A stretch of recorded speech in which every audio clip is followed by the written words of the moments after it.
Hello dear aspirants, welcome back to our channel. Telangana రాష్ట్రంలో 7,000 police ఉద్యోగాలకు సంబంధించిన నోటిఫికేషన్ రావడానికి సిద్ధంగా ఉన్నది.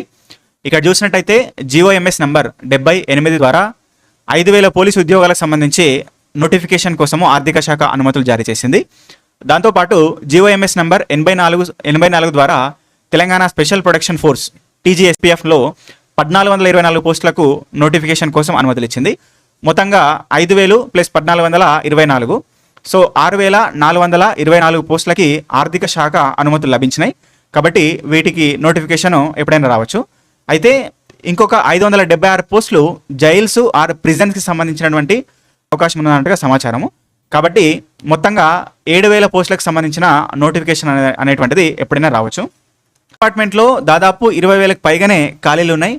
మరి దాన్ని బేస్ చేసుకొని 19,000 పోస్టులతోనే నోటిఫికేషన్ ఇవ్వాలని చెప్పేసి నిరుద్యోగులు ప్రభుత్వాన్ని రిక్వెస్ట్ చేశారు, కానీ ప్రభుత్వం స్పందించలేదు.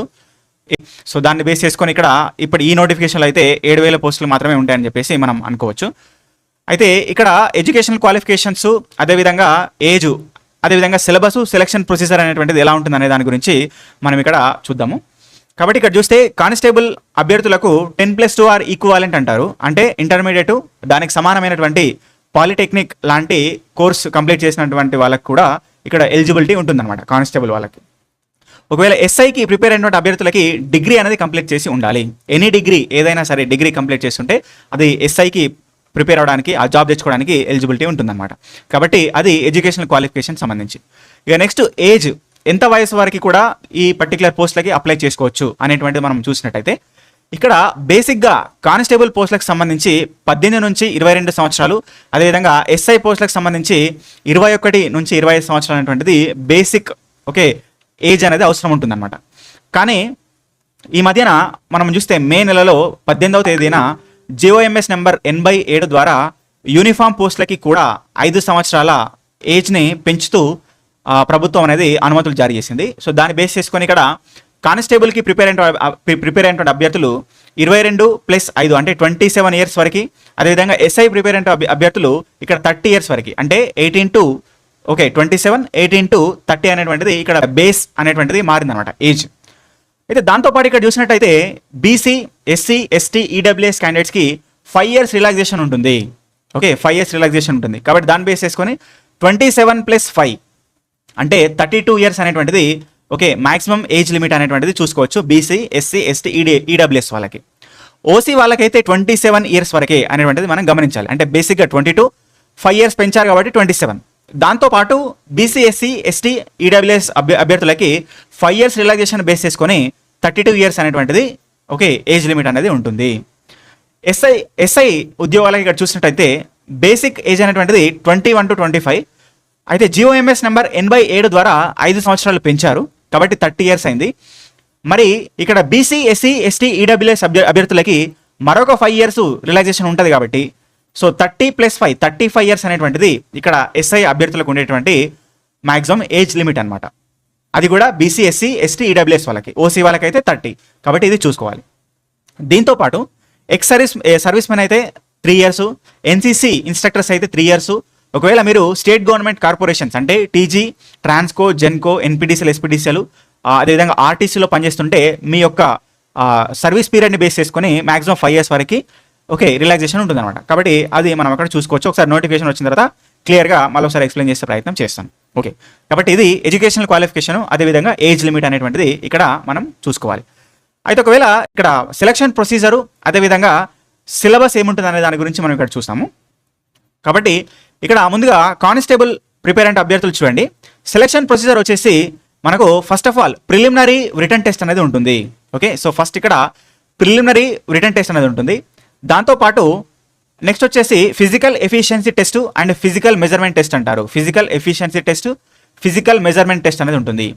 సో అది కంప్లీట్ అయిన తర్వాత ఫైనల్ రిటర్న్ ఎగ్జామినేషన్ అనేది ఉంటుంది అనమాట. కాబట్టి ఈ రకంగా 3 stagesలో మనకు సెలక్షన్ ప్రొసీజర్ అనేది ఉంటుందన్నమాట. కాబట్టి మరి ప్రిలిమినరీ రిటన్ టెస్ట్ అనేటువంటిది ఏముంటుందని మనం ఇక్కడ చూసినట్టయితే ఇక్కడ సింగిల్ పేపర్ ఉంటుంది. 1 paper 3 hours డ్యూరేషన్లో 200 మార్క్స్కి సంబంధించినటువంటి ఎగ్జామ్ అనేది ఉంటుందన్నమాట.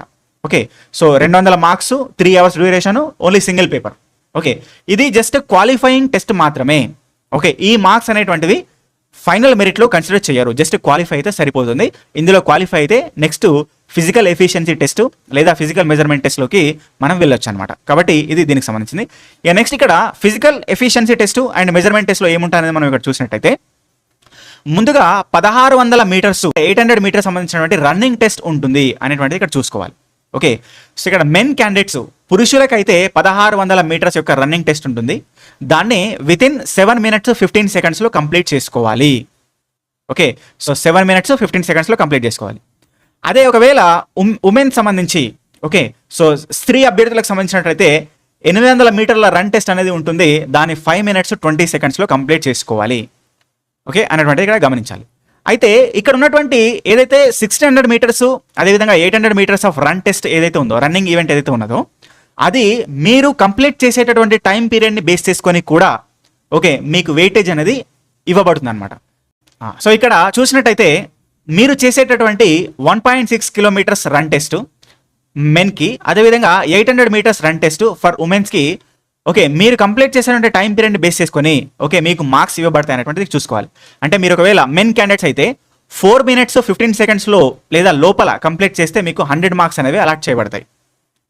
ఒకవేళ 4 minutes 16 seconds నుంచి 4 minutes 35 seconds లోపల మీరు కంప్లీట్ చేస్తే 95 మార్క్స్ మీకు ఇవ్వబడతాయి. ఆ రకంగా మ్యాక్సిమం 6 minutes 50 seconds నుంచి 7 minutes 15 seconds మధ్యలో మీరు కంప్లీట్ చేసుకున్నట్టయితే మీకు 50 మార్క్స్ అనేవి అలాట్ చేయబడతాయి. అంటే ఎంత ఫాస్ట్గా మీరు రన్నింగ్ చేస్తే ఓకే అన్ని ఎక్కువ మార్క్స్ అనేవి మీకు రావడం అనేది జరుగుతుంది అనమాట. అదేవిధంగా ఉమెన్ క్యాండిడేట్స్ కూడా మనం ఇక్కడ చూసినట్టయితే 3 minutes 5 secondsలో మీరు కంప్లీట్ చేస్తే 100 మార్క్స్ వస్తాయి మ్యాక్సిమం.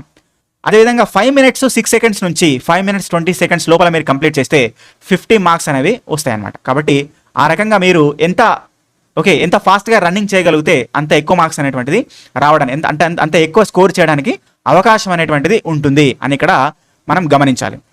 ఓకే, సో నెక్స్ట్ ఒకసారి అది కంప్లీట్ అయిన తర్వాత ఎఫిషియన్సీ టెస్ట్లో రన్నింగ్ అనేది మనకు కంప్లీట్ అయిన తర్వాత నెక్స్ట్ వచ్చేసి మనకు ఫిజికల్ మెజర్మెంట్స్ అనేవి ఉంటుంది. ఫిజికల్ మెజర్మెంట్స్ మెన్ సంబంధించి 167.6 centimeters హైట్ అనేది ఉండాలి. ఓకే, ఉమెన్ సంబంధించి 152.5 centimeters అనేటువంటి హైట్ అనేది ఉండాలన్నమాట. ఓకే, జాగ్రత్త చూసుకోవాలి. మెన్ సంబంధించి 157.6 centimeters హైట్, ఉమెన్ సంబంధించి 152.5 centimeters హైట్. అయితే కొన్ని ట్రైబల్ ఏరియాస్ ఉంటాయి. మనం ఇక్కడ చూసినట్టయితే ఆదిలాబాదు, కొమరంభీం ఆసిఫాబాదు, మంచిర్యాలు, నాగర్ కర్నూలు, ఖమ్మము, భద్రాద్రి కొత్తగూడెము, ములుగు, మహబూబాబాద్ సంబంధించి అండ్ వరంగల్ డిస్ట్రిక్ట్కి సంబంధించి ఎవరైతే ట్రైబల్ క్యాండిడేట్స్ ఎవరైతే ఉన్నారో వారికి మెన్ అయితే ఒకవేళ 160 centimeters ఆఫ్ హైట్ అనేది సరిపోతుంది. ఉమెన్ సంబంధించి 150 centimeters ఆఫ్ హైట్ అనేది సరిపోతుంది అనేటువంటిది ఇక్కడ చూసుకోవాలన్నమాట. ఇది ఫిజికల్ మెజర్మెంట్స్. కాబట్టి ఫిజికల్ ఎఫిషియన్సీలో మనం ఫస్ట్ ఆఫ్ ఆల్ ఇక్కడ రన్ టెస్ట్ అనేది ఫస్ట్ ఓకే అది కంప్లీట్ చేసుకున్న తర్వాత అది క్వాలిఫై అయిన తర్వాత నెక్స్ట్ ఫిజికల్ మెజర్మెంట్స్ తీసుకుంటారు. అది కంప్లీట్ అయిన తర్వాత ఇక్కడ లాంగ్ జంప్ అదేవిధంగా షార్ట్ పుట్ ఈవెంట్స్ అనేవి ఉంటాయి అన్నమాట. ఓకే, మరి లాంగ్ జంప్ చూసినట్టయితే okay men candidates general candidates అయితే ఓకే 4 meters దూకాలి. అదేవిధంగా ఎక్స్ సర్వీస్ మెన్ అయితే ఓకే 3.5 meters అనేటువంటిది దూకాలన్నమాట చూసుకోవాలి. అదేవిధంగా ఉమెన్ క్యాండిడేట్స్ అయితే 2.5 meters అనేటువంటిది జంప్ అనేది చేయాల్సి ఉంటుంది అనేటువంటిది గమనించాలి. ఇక్కడ చూస్తే shot put, next shot put చూస్తే షార్ట్ పుట్లో మనకు 2 రకాలుగా ఉంటాయి. ఒకటేమో 7.26 kgs షార్ట్ పుట్ అని ఉంటుంది, అది మెన్కి పురుషులకు ఇస్తారు. అదేవిధంగా 4 kgs షార్ట్ పుట్ అనేది ఉంటుంది, అది ఓకే ఉమెన్కి ఇస్తారనమాట. కాబట్టి ఆ రకంగా 7.26 kgs ఉన్నటువంటి షార్ట్ పుట్ మెన్ అనేవాళ్ళు 6 meters దాన్ని విసిరేయాలన్నమాట. ఓకే, ఒకవేళ ఉమెన్ అయినట్టయితే 4 meters దాన్ని విసిరేయాలన్నమాట. ఓకే, ఆ రకంగా లాంగ్ జంప్ షార్ట్ పుట్ ఈ రెండిట్లో క్వాలిఫై అయితే నెక్స్ట్ కానిస్టేబుల్ అభ్యర్థులు అనేవాళ్ళు ఫైనల్ రిటర్న్ టెస్ట్కి ఎలిజిబిలిటీ అవుతారు. ఓకే, సో ఫైనల్ రిటర్న్ టెస్ట్కి సంబంధించి ఎలిజిబిలిటీ ఇస్తారు. ఆ రకంగా ఫైనల్ సెలక్షన్లో ఓకే ఇది కంప్లీట్ చేసుకున్న వాళ్ళు ఇందులో మార్క్స్ ఆధారంగా దాంతోపాటు మనకున్నటువంటి ఇక్కడ ఏదైతే ఫిజికల్ ఎఫిషియన్సీ టెస్ట్లో ఉన్నటువంటి మార్క్స్ ఆధారంగా ఫైనల్ మెరిట్ లిస్ట్ అనేది తయారు చేయబడుతుంది. దాన్ని బట్టి షార్ట్ లిస్ట్ చేస్తారు, జాబ్ అనేది వస్తుందన్నమాట. అయితే ఫైనల్ రిటర్న్ టెస్ట్లో మనం చూసినట్టయితే పోస్ట్ కోడ్ నెంబర్ 21, 26, 27, 28 అంటే ఇక్కడ కొన్ని స్టార్టింగ్లో మెన్షన్ చేశారు. ఓకే, వాటికి 200 మార్క్స్ మాక్సిమం మార్క్స్ అనేవి ఉంటాయి. ఇంకో కొన్ని పోస్ట్ అనేటువంటిది 100 మార్క్స్ అనేటువంటిది మాక్సిమం మార్క్స్ అనేటువంటివి ఉంటాయి అనమాట. కాబట్టి ఇది సెలక్షన్ ప్రొసీజర్. సెలక్షన్ ప్రొసీజర్ అనేది 3 స్టేజెస్లో మనం ఇక్కడ చూడొచ్చు. ఒకటేమో ఓకే ప్రిలిమినరీ రిటర్న్ టెస్ట్, అది just qualifying. Next physical efficiency and physical measurements. After that okay final return test అనేటువంటిది చూసుకోవాలి. ఆ తర్వాత మెడికల్ టెస్ట్, డాక్యుమెంట్ వెరిఫికేషన్ అనమాట. ఓకే, మెడికల్ టెస్ట్లో మనం ఇక్కడ చూసినట్టయితే విజన్ 6x6 విజన్ అనేటువంటిది ఉండాలి. అదేవిధంగా కలర్ బ్లైండ్నెస్ అలాంటి free from the any bodily defect or infirmity which will render him to unfit to the post notified అని చెప్పేసి, ఓకే, ద ఫిజికల్లీ హ్యాండిక్యాప్డ్ కానీ, ఓకే, ఇంకా మిగతా ఏదైతే నాకింగ్ నీస్ కానీ, పిజియంట్ చెస్ట్ కానీ, ఫ్లాట్ ఫుట్ కానీ, అదేవిధంగా వేరికోస్ వెయిన్స్ కానీ, హ్యామర్ టోస్ కానీ ఇలాంటివి ఏవి ఉండకుండా చూసుకోవాలన్నమాట. కాబట్టి ఇవి లేకుండా ఉన్న వాళ్ళు మాత్రమే ఓకే ఫైనల్గా మెడికల్ టెస్ట్లో పాస్ అవుతారు. ఆ తర్వాత డాక్యుమెంట్ వెరిఫికేషన్ ఉంటుంది. ఓకే, సో ఆ రకంగా సెలక్షన్ అనేది కంప్లీట్ అవుతుంది అనమాట. ఇది కానిస్టేబుల్ పోస్టులకు సంబంధించి. ఓకే, ఎస్ఐ పోస్టులకు సంబంధించి ఇక్కడ మనం చూసినట్టయితే సేమ్ అదే విధంగా ఉంటుంది ప్రొసీజర్ అనేటువంటిది. ప్రిలిమినరీ రిటర్న్ టెస్ట్ మనం చూసినట్టయితే క్వాలిఫైయింగ్ టెస్ట్ ఉంటుంది 200 మార్క్స్ సంబంధించి, అర్థమెటిక్, రీజనింగ్ ఉంటుంది, mental ability, okay, general studies 100 marks అనేది ఉంటుంది అనమాట. Arithmetic, reasoning 100 marks, general studies 100 marks, ఆ రకంగా 200 మార్క్స్ ఆబ్జెక్టివ్ క్వశ్చన్ పేపర్ అనేది ఉంటుందన్నమాట, ఓఎంఆర్ బేస్డ్. ఓకే, ఇక నెక్స్ట్ అది కంప్లీట్ అయితే physical efficiency, physical measurements same అట్లనే 600 metres 800 metres for men and women respectively. So ఇక్కడ టైం పీరియడ్ చూసుకోవచ్చు, 7 minutes 15 secondsలో కంప్లీట్ చేయాలి. ఓకే, 800 మీటర్స్ ఏమో 5 minutes 20 secondsలో కంప్లీట్ చేయాలి అనేటువంటిది చూసుకోవాలి. ఇక నెక్స్ట్ ఇక్కడ చూస్తే హైట్ అనేటువంటిది 167.6 సెంటీమీటర్స్ అనేది ఉండాలి మెన్కి.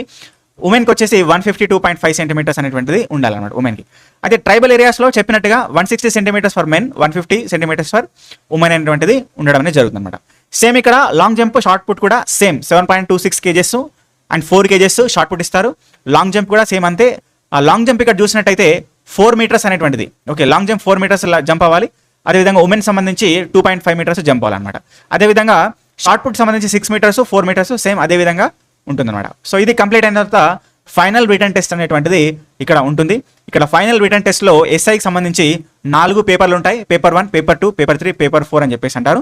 Paper 1 English, paper 2 Telugu or Urdu, paper 3కి సంబంధించి arithmetic, okay, so reasoning, mental ability 200 questions ఉంటాయి. 200 questions ఉంటాయి. అదేవిధంగా general studies, paper 4 general studies చూసినట్టయితే 200 questions ఉంటాయి, 200 మార్క్స్ అనేవి ఉంటాయి అనమాట. కాబట్టి ఇది దీనికి సంబంధించినటువంటి ఓకే ఫైనల్ రిటర్న్ టెస్ట్ యొక్క ప్యాటర్న్ అనమాట. సో ఆ రకంగా ఈ 3 ఓకే సో ప్రొసీజర్స్ అనేవి కంప్లీట్ అయిన తర్వాత సో నెక్స్ట్ వచ్చేసి మెడికల్ టెస్ట్ ఉంటుంది. ఆ మెడికల్ టెస్ట్లో కూడా ఇక్కడ 6/6 విజన్, లెఫ్ట్ ఐ, అదేవిధంగా రైట్ ఐ చూసుకుంటే, అదేవిధంగా ఫిజికల్ హ్యాండిక్యాప్డ్ అనేది ఉండదు. నాకింగ్ నీస్ కానీ, పిజియంట్ చెస్ట్ కానీ, ఫ్లాట్ ఫుట్ కానీ, వెరికోస్ వెయిన్స్ కానీ, హ్యామర్ టోస్ కానీ, ఫ్రాక్చర్ లిమ్స్ కానీ, డికే టీత్ కానీ, ఓకే, ఇలాంటివి ఏవి లేకుండా చూసుకోవాలన్నమాట. Hearing and abnormal psychological behaviour అలాంటివి ఏవి లేకుండా ఉంటే మెడికల్ టెస్ట్ అనేది పాస్ అవుతారు. ఆ తర్వాత ఫైనల్ ఓకే సో ఇక్కడ డాక్యుమెంట్ వెరిఫికేషన్ అయ్యి ఫైనల్ అపాయింట్మెంట్ అనేది సో జరుగుతుంది అనేటువంటిది ఇక్కడ గమనించాలి. సో ఈ రకంగా ఉన్నది ఇక్కడ ఎస్ఐ మరియు కానిస్టేబుల్ పోస్టులకు సంబంధించినటువంటి సెలక్షన్ ప్రొసీజర్. సో ఆ రకంగా మనం ఇక్కడ చూసాం 7,000 పోస్టులకు సంబంధించిన నోటిఫికేషన్ రావడానికి సిద్ధంగా ఉన్నది. ఓకే, ఎలిజిబిలిటీ చూసుకున్నారు, ఎడ్యుకేషన్ క్వాలిఫికేషన్స్, అదేవిధంగా ఏజ్ అనేటువంటిది సెలక్షన్ ప్రొసీజర్ కూడా ఎక్స్ప్లెయిన్ చేయడం జరిగింది. ఇవి బేసిక్గా కొత్తగా ప్రిపరేషన్ స్టార్ట్ చేస్తున్న అభ్యర్థులు ఎవరైతే ఉన్నారో వారికి అవగాహన కోసము ఈ పర్టికులర్ వీడియో అనేది చేయడం జరిగింది. ఒకసారి నోటిఫికేషన్ వచ్చిన తర్వాత అందులో ఉన్నటువంటి డిఫరెంట్ ఓకే సో క్రైటీరియా మొత్తం కూడా మళ్ళీ ఎక్స్ప్లెయిన్ చేసే ప్రయత్నం చేస్తా. సో వీడియో నచ్చితే లైక్ చేయండి, మీ ఫ్రెండ్స్కి షేర్ చేయండి. సో మన ఛానల్ని సబ్స్క్రైబ్ చేసుకోండి. మన ఛానల్ డిస్క్రిప్షన్లో ఉన్నటువంటి ఓకే సో వాట్సాప్ ఛానల్ లేదా టెలిగ్రామ్ ఛానల్లో ఓకే సో జాయిన్ అవుతే మీకు రెగ్యులర్ కరెంట్ అఫైర్స్ అదేవిధంగా జాబ్ అప్డేట్స్ అనేవి ఇవ్వడం అనేది జరుగుతుంది. సో థ్యాంక్ యూ, జై హింద్.